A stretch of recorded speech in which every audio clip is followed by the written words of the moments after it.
90s, early 2000s tuner culture. Some may regard it as the golden age of tuning and modifying cars. Others may think of riced out Hondas and wannabe posers who could only dream of owning a truly fast and stylish car. He took what, bitch? What? Your car is gay! So is your dad. That doesn't even make any sense! To me, it represents an unforgettable era, marked by genuine individuality, creative forms of self-expression that was heavily encouraged by the spirit of competition. From the Hollywood's Fast and the Furious to the real and raw underground street races, from hot and flashy wheels and Asian import models plastered across super street and import tuner magazines, to tacky and extravagant upholstery and wide-body Bomix body kits, the fashion, video games, parties, raves, dancing, and sense of community and integration of multiple subcultures. This era of car culture had it all. So, what happened to it all? Why has car culture become a competition of who can become the biggest encyclopedia of nerdy car facts and who can make the best Instagram and TikTok reels? Why is it when I go to meets, everyone is so standoffish and genuinely no one wants to talk and make new friends? Oh shit. Oh fuck. And the big question, whatever happened to having fun? Oh shit. I think a lot of the fun and true sense of community has been taken out of the equation. Well, fortunately for me, and unfortunately for me, stars aligned. Maybe not how I initially always envisioned it, but nonetheless, opportunity fell into my lap and I said yes. This is my 1997 Honda Civic, but before we take a full tour of the car, let's listen to the story of how I acquired the car in the first place. Also, this thing needs a wash, so let's get to it. Due to my dedication, focus, and working extremely hard in school, I was fortunate enough to place into a prestigious automotive program for Porsche, which meant I had to pack my bags and move all the way from Houston, Texas to Southern California to the greater Los Angeles area. In doing so, we struck something last night and it wasn't gold, but bang. Yeah, this is coming off. Now, the car itself was already a high mileage vehicle, already had issues to begin with, and I was already thinking of getting rid of it in the first place. But I didn't want to get rid of it right away because who wants to make car payments while they're going to school, being dead broke, working part-time in one of the most expensive places on earth?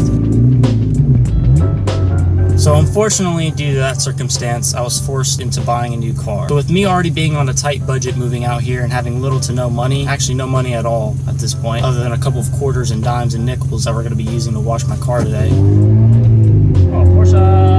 Out of curiosity, I went online and I searched up 90s Honda Civic for sale, Los Angeles. And sure enough, I found a sweet deal for $3,500. And sure, the car's not a hatchback. It's not my dream rice rocket that I've always wanted. Hell, it's not even a coupe. It's a four-door. But what I do have is a 5-speed 90s Honda that I can finance without having to pay full in cash. The best part about it yet, it's almost completely stock, and we'll get into that later. First, let's go ahead and wash the car. Yeah, like that. It's a romance sport, yeah. It's a romance sport, come on. It's a romance sport. Now that she's clean, let's go ahead and take a look at her.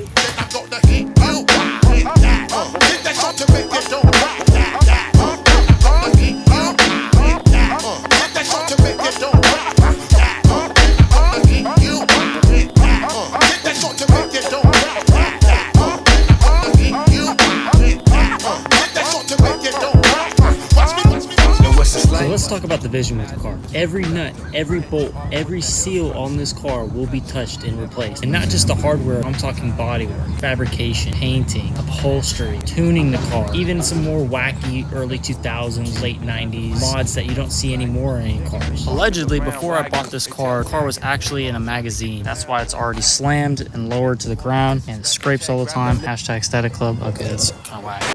Car came with a brand new clutch, perfect for me because I'm still learning how to drive stick shift. When it comes to the drivetrain and the engine, it's all stock to my knowledge. The block itself is a D16Y7. It's a single overhead cam, non-VTEC motor, which makes about 106 horsepower on a good day. With this car, I could drive around 4 or 5 hours on a full tank of gas all the way to E. Pay for 87 octane, which right now $4.79. Pay for a full tank with 36 bucks. This car is definitely super fuel efficient. I don't know what Honda did back in the day, but they were doing it right. For sure in the grocery getter stage of its life cycle still a little bit. Sooner or later, we're going to build on that, which I want to do a mini-me swap. If you don't know what that is taking non-VTEC bottom end and putting a VTEC top end or head onto the block of the motor for a Honda. Correct me if I'm wrong, guys, for all you Honda guys out there. I think it only applies to D-series blocks, the mini-me swap. Yeah, I'm going to keep the Y7 block and then put a Y8 head so I can get VTEC. Make it a challenge to make the fastest and most reliable when it comes to power performance street car that I can possibly make with my D16 Y7 Y8 mini-me swap. One of my favorite features of this car, it has no dipsticks. That's something I actually didn't notice when I bought the car. My roommates were taking a look at the car with me and they're like, oh, did you like check the oil when you bought this? I'm like, I'm not complaining. It's a D-series. These Honda motors from back in the day are tanks, all right? My buddy owns a D-series and has been trying to blow it up for the last 2 years and still hasn't blown up.